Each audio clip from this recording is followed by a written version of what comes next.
Good morning, good afternoon, good evening, and a very pleasant night to you, my precious pack, and welcome back. It's that time again. Time for Tier 12 to actually kick off this time around, so not just a new vessel, a new tier.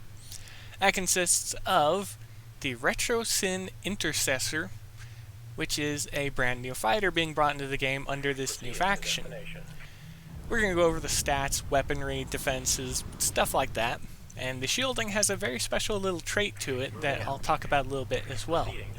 But for now, let's jump right into the primary stats, which is the Statistics tab and the Modifiers tab. Then we'll take a look at the weapons, armor, then the defenses last, because I want to talk about them a little bit, and what it could mean for future armor, future weapons, defenses, and stuff like that affecting various attributes of vessels. So, right off the bat, we've got a 2-hour repair time, fairly standard at this point. We have an effective range of 0 to 4,500 meters, fairly standard for fighter. It has 200,000 hit points stock, not bad, could be better, but that's the same thing that I say about the vast majority of all the vessels. 18,000 tons maximum mass at Mark 1, that's kind of standard. 3,500,000 tons of cargo space, alright. A forward speed of 1,000 meters per second, nice. 58 degrees per second of rotation speed, and 680 meters per second of strafe speed. Again, two very normal attributes for fighters to have. A 600 astronomical units per hour forward speed, well, sector speed. And let's go over to the modifiers real quick. So, before I go off and take a look at that integrated reflex system where the resistance is going to go through the primary stats from Spectre all the way down to shield damage. So, it does 75% increased damage against Spectres. It does 50% increased damage against Astral Barony vessels. It has a 30% increase to armor health, so anything you equip on it's going to be a little bit better. Oddly enough, it has a 50% reduction to module damage. Okay, so it's going to suck at doing anything regarding bases. It has a 10% reduction to weapon mass. It has a standard 20% resurgence. It receives a 25% increase in shield energy. It has a nice 6% shield regeneration, but here's the problem with that. As with the previous tier, it seems they didn't learn their lesson. It's got a stupid delay on it. It can recharge when depleted though. And it also, at the very bottom there, has a 50% increase against shields. So it does 50% more damage against them for anything you're hitting. Okay, I want to go over the resistances next, then I'll go over the integrated reflex system, because that's a nice little feature we get from V153 being involved in, Pharmacon. So, as for the resistances, what it has is 50% alien resistance, and then a alien plasma and blight nebula resistance of 100%, fairly standard at this point in the game. That's literally something we could all forget about, and it would still exist. It has a 25% resistance against Spectre targets, and a 20% resistance against Astral Barony. Okay, so the resistance could be better in some regards, and it could be more spread out. But, yeah, that's about it for that. On to the big one, the integrated reflex system, basically phasing that's built in.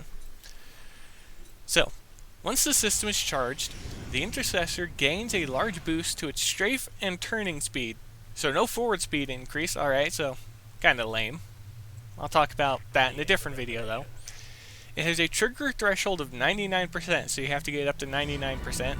And with the charge and defense values being 5% and 10%, 5% and 5% respectively, you have a 10% combined, so it'll take you under 10 seconds to get to it if you're in a fight being hit and dealing damage. After 10 seconds, you'll have a charge cooldown delay of 10 seconds. Interesting choice. And drain rate of 100% and a 5-second delay before said drain. So, you fully charge up, you activate, then you have those bonuses for 5 seconds, then it will instantly drain, and I think you should be able to start charging up again right away, unless that charge cooldown delay is specifically after you exit the phase space and lose the bonuses, so you'd have 10 seconds where you can't have it. So you have 5 seconds of very quick mobility and then 10 seconds of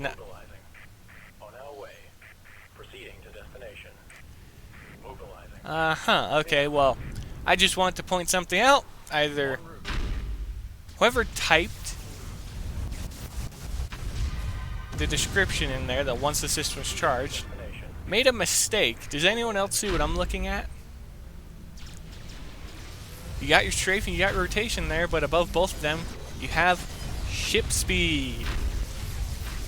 That typically correlates very strongly to forward speed, and in some cases reverse speed, but that's a 50% increase, so it is just straight up phasing. You have a 50% increase in all regards, so yeah, it's phasing in every single intent of the word. Previously, with what was limited to Pharmacon, you're getting increased mobility in every regard, so that's nice. We'll have to see how it actually plays out though in combat, but since it's a built-in system and not something tied to, say, a pool of energy that can be drained by the faction it's supposed to counter, never gonna let them live that down. But because it has built-in, you more or less don't have to worry about it. It's just actively there in the background. So even if you lose your shielding, it should not be affected because it is a built-in system that is correlated to its own charge and drain system that is not correlated to shields, armor, or anything like that. It's just correlated to you attacking and being hit. That's it. And speaking of attacking, let's take a look at those weapons real quick. Starting with the level 1, we have the Cosmic Cannon 1. And yes, these are cannons. So if you have a certain commander, like a majority of people will have, certainly make use of her because her benefits for it will naturally be vastly better than some others, to say the least. But starting off, we have an alien damage per second value of 18,000. Alright. Mass of 3,000 tons, pretty much standard for all level 1s at this point. A range of 0 to 6,000 meters, not too shabby. A speed of 5,000 meters per second, so it can achieve that maximum distance in 1 1/5 of a second. Yeah. And it applies damage over time, so it has built-in damage over time values, and it can apply a stack of 4,000 damage per second for 10 seconds. She'll do 40,000 damage over that period of time. All you have to do is just hit the threshold of 18,000. So as long as everything on the cannon hits, it'll apply one stack of 4,000. Not too bad if you ask me. Let's take a look at the level 2 really quick. Virtually the same thing, but damage per second is stepped up, and the damage over time threshold is stepped down. So, going up, you get an additional 2,000 damage per second. The mass goes up by 715 tons. Range does not change. Speed does not change. The damage over time stacks increases by a full 1,000. But the duration is the same. So you'll do 50,000 over those 10 seconds instead of 40,000. So nice little added benefit is that you'll be adding those damage over time stacks fairly quickly. Okay, with that out of the way, let's hop over to the armors real quick. Looking at the Iterant Armor 1 first. Mass of 2,100 tons. Pretty much standard at this point for the armors. Health, 75,000 hit points, not too bad. A shield energy increase of 25%. Naturally, they're just, at this point, anything that's got shields and any of the armors we have, it just positively affects them. Okay, we have a meta resistance of explosive, kinetic, and energy of 50% across the board. That's not too bad. It'll help it against normal targets, stuff like that, but there's the problem with that. If they decide to use, say, Plasmor Blight on the new tier, well, you're going to lose out on that fairly quickly because you don't have resistance to them. Let's take a look at level 2, and naturally it's going to have the same problem, but still. So, mass goes from 2,100 tons to 2,850, so again, a 750 point increase in tonnage. And you get a measly 20,000 hit point increase for that fairly disproportionate weight increase. But that's the standard at this point. You get a fairly large amount of health to begin with a minor step up for most pieces of armor. You get a 5% increase over the previous when it comes to shield energy, so 25 to 30 instead. And you also get a flat 10% increased resistance across the board against explosive, kinetic, and energy when equipping these armors as well. Now naturally the defense only covers that piece of armor, so you apply it and it doesn't act like a resistor and whatnot. Okay, finally on to the one that I wanted to talk about this entire time, the shields.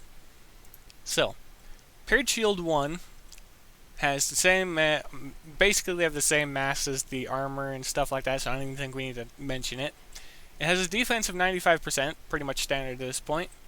It has an explosive energy and kinetic reduction of 65%, so if any of those 3 damage types hit it, just automatically reduced by 65% of whatever the base value was.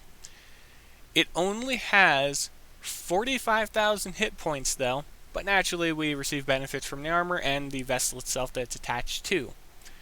Here's the really cool thing though. You see that little thing right down there? It says Paired Weapon Systems.